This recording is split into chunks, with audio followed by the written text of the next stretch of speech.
شروعات کې موږ دوه کسان د کراټو په مقابله کولو وینو. بیا دغلته اطمین راشي او هلته کینی. اوس ایب ته خپل هغه زور وخت رایاد شي چې دلته ډاکټر دته وایي چې ستا کینسر مرض دی او مرض دی د علاج نه وتی دی. بیا د ایب کور ته د بیلی په نوم یو سړی راشي. دلته د ایب شاګردان هم وي خو هغو له د بیلی جبه نه ورځي. نو د دې د وجې د دو په منځ کې جنګ شروع شي. بیلی اطمین سره د میلاوېدو دپاره راغلی خو بیا دغلته زر اطمین راشي او دو خلاص کی. ایب د بیلی سره خبرې کوي. نو بیلی ته وایي چې زه د امریکې نه بروسلی پتا پسې رالیږلی یم. بیا دې ایب له د کراټو د ټورنمنټ دعوتنامه ورکي او د بروسلی په کراټو لیکلی شوی یو کتاب هم ورله ورکي. خو اطمین انکار وکي او بهر وځي. بیلی د ایب یو شاګرد له د امریکې د تلو ټکټ ورکي او په خپله د هغه ځای نه لاړ شي. د ایب زوی په اسکول کې د یو هلک سره جنګ کوي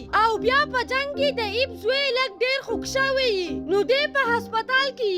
بیا ایب هسپتال ته لاړ شي او خپل زوی کور ته راولي. د ایب کره د هغه ملګری بوب چې یو پولیس و راشي. ایب دته ووایي چې زه خپل زوی امریکې ته د پړایي دپاره لیږل غواړم ځکه چې اوس د ایب زوی د اسکول نه راویستی شوی. خو د ایب زوی ایب ته وایي زه امریکې ته نه ځم، زه مارشل آرټ زده کول غواړم او بیا خپل د پلار سره بحث شروع کی.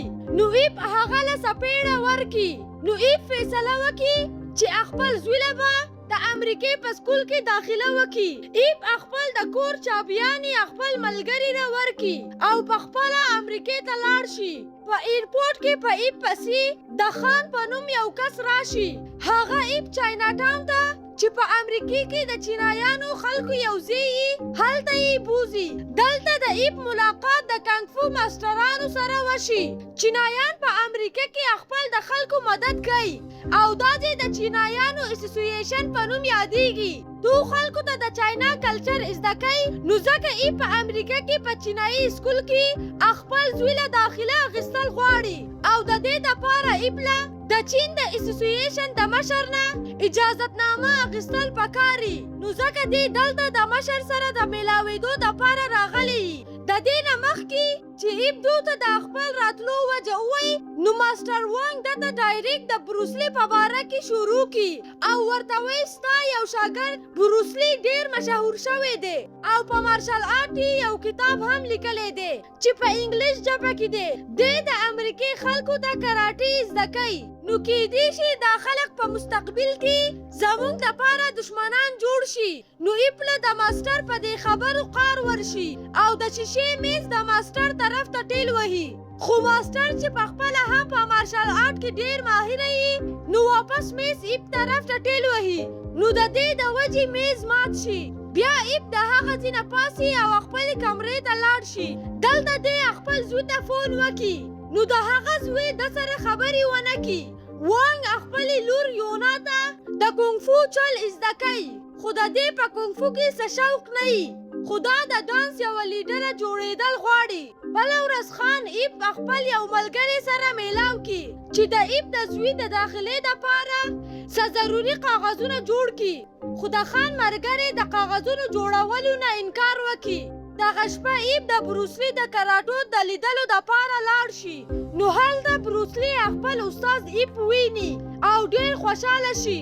بیا دواړه په یو هوټل کې ناسي او خبرې کوي. نو ایب دته ووایي زه دلته خپل زوی له د داخلې دپاره راغلی یم. نو بروسلی ایب ته ووایي زه به په دې کار کې د ستا مدد کوم. بروسلی ایب د هاټمین په نوم خپل د یو شاګرد سره میلاو کی چې د امریکې په فوج کې یي. نو دغلته د وایټ کراټو په نوم یو څو کسان راشي او بروسلی له د فایټ چیلنج ورکي. بروسلی د دو چیلنج قبول کی او بیا خپل مهارت استعمالوي. دی په ډېرې اسانۍ ټول هراو کی. بله ورځ ایب یو سکول ته لاړ شي. نو هلته دته وویلی شي چې د داخلې دپاره به تاله د دې ځای د چین د اسوسییشن والا نه اجازه اخیستل غواړي. نو ایب وایي چې زه د دې اجازې نه بغیر داخله اخیستل غواړم. نو د اسکول پرنسپله ووایي که ته دا اجازتنامه وانخلې نو تاله به دلته $10,000 جمع کول راځي. اوس یونا په خپل اسکول کې د ډانس لیډره شي خو دغلته د بیکي په نوم یوه جینۍ له په دې ډېر قار ورشي. کله چې ایب د اسکول نه راوځي نو هلته یو څو شاګردان ویني چې یونا یې په یو ځای کې راګیره کړي او دا کسان د بیکي ملګري یي. نو دو د یونا یخته کټ کوي چې استاده یونا د لیډرشپ نه وباسي، خو یونا په څه طریقه ځان د هغو نه خلاص کی او بیکي د وسپنې یوې جالۍ طرف ته غوځاره کی او د دې د وجې د بیکي مخ خوږ شي. یونا د هغه ځای نه تښتي، خو هغه نور کسان یونا راونیسي او وهي. بیا دغلته ایپ راشي او یونا د هغه ځای نه بهر کی او دا ټول کسان په وهلو د هغه ځای نه وزغلی. کله چې بیکي کور ته راشي نو خپل مور ته په دروغه ووایي چې په ما یوې چینایي جنۍ حمله کړې ده. نو د بیکي مور له ډېر قار ورشي او خپل خاوند ته فون وکړي چې زر کور ته راشه. بل طرف ته ایپ یونا د هغې کور ته بوځي. یونا د ایپ د مدد دپاره خپل پلار سره د هغې اجازتنامې په باره کې خبرې کوي. خو وان چې د یونا د مخ او د یختو حالت ویني نو ډېر حیرانه شي، ځکه چې د هغه یقین نه راتو د ده لور به څوک ووهي، خپلې لور له څپېړه ورکي. نو ایپ د یونا طرفداري کوي، خو وان ایپ ته ووایي چې ته زموږ په کار کې کار مه ساته. نو ایپ د دغه ځای نه تلو والی، خو بیا ماسټر ایپ له د فایټ چیلنج ورکي او ایپ د ده چیلنج قبول کی. وس د دو دواړو فایټ شروع شي. د دو دواړو مهارت یو شانی او یو پکې هم هراوېدو والا نه وي، خو د زلزلې د لاسه د دو دواړو فایټ ختم شي. ایپ خپل زوی ته بیا ټلیفون وکړي، خو دې ځل هم هغه د ایپ سره خبرې ونه کړي. بیا هارټمن خپل سرجن پارټن ته د چینایي کنګ فو په باره کې ورسره خبرې کوي او ورته وایي چې موږ له خپل فوجیانو ته د وینچانګ مارشل آرټ زده کول پکار دي. خو بارټن دته ووایي چې د دو کراټې د چینایي کنګ فو نه ډېرې ښه دي، خو هارټمن د ده په خبرو راضي نه وي.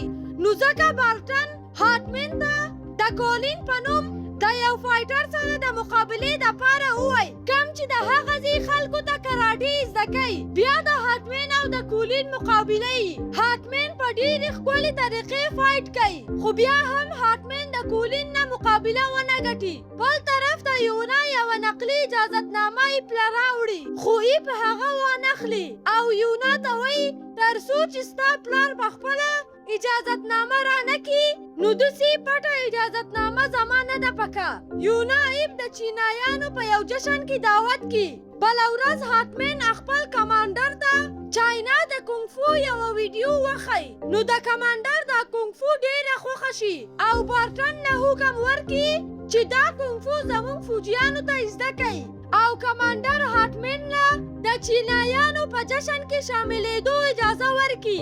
بارټن له ډېر قهر ورغلی وي، نو ځکه دې کولین ته د دې په باره کې ووایي او کولین هم په هغه جشن کې حصه واخلي. کولین خلکو ته دا ښول غواړي چې د امریکې کراټې د چینایانو کنګ فو نه ډېرې ښه دي. بیا د جشن ورځې ایپ هم هلته راشي. نو یونا ایپ ته د نورو ماسټرانو سره د کښېناستو ووایي، خو دې انکار وکړي. وانګ د کاغذونو په دستخط کولو کې مصروفه وي. نو هلته د بیکي پلار والټر خپل د نورو افسرانو سره د وان نه د بدلې اخیستلو دپاره راشي. والټر د امریکې یو پولیسي، نو دې د دې نه غلطه فایده واخلي او وانګ په دروغه په یو جرم کې ګرفتار کړي. بل طرف ته کولین د جشن په هغه ځای کې د ټولو ماسټرانو سره د مقابلې دپاره راشي او بیا په نمبر ټول هراو کړي. نو کله چې کولین په یوې ماسټرې حمله کوي نو ایپ راشي او کولین له لته ورکړي. د لتې سره کولین لرې غوځار شي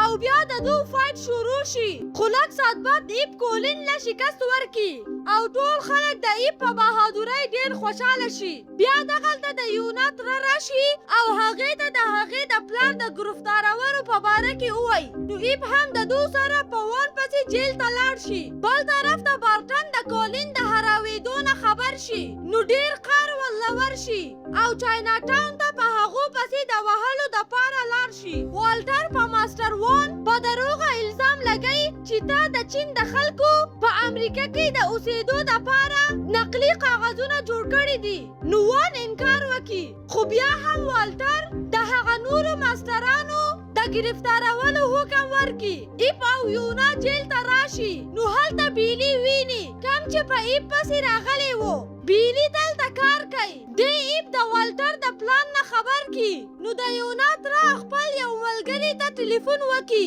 او د گرفتارۍ خبر والله هم ورکي خو بیا هلته په ماسترانو پسې بارټن راشي او ټول ماستران ووهي بارټن د دوی نه د وان تپوس کوي نو هغه ته داسې ښکاري چې وان کولین نه شکست ورکړی و دی د ماسترانو نه د وان تپوس کوي نو یو ماستر ورته ووایي چې هغه جیل کې دی کله چې ایپ په ماسترانو پسې راشي او د بارټن د کار نه خبر شي نو ډیر قار ورلور شي خو دی صبر نه کار واخلي ایپ ټول ماستران د والټر نه بچاوالو دپاره یو بل ځای ته بوځي بیا والټر په وان پسې جیل ته لاړ شي دی والټر ته وایي زما وان پکار دی زه وان هیډ کوارټر ته بوځم او مقابله ورسره کول غواړم والټر وان د بارټن سره ولیږي او بیا د دو فایټ شروع شي دو دواړه په خپلو مهارتو کې ډېر تکړه خو لږ څه بعد بارټن وانګ په ډېرې بېرحمۍ په ځمکه غوځار کړي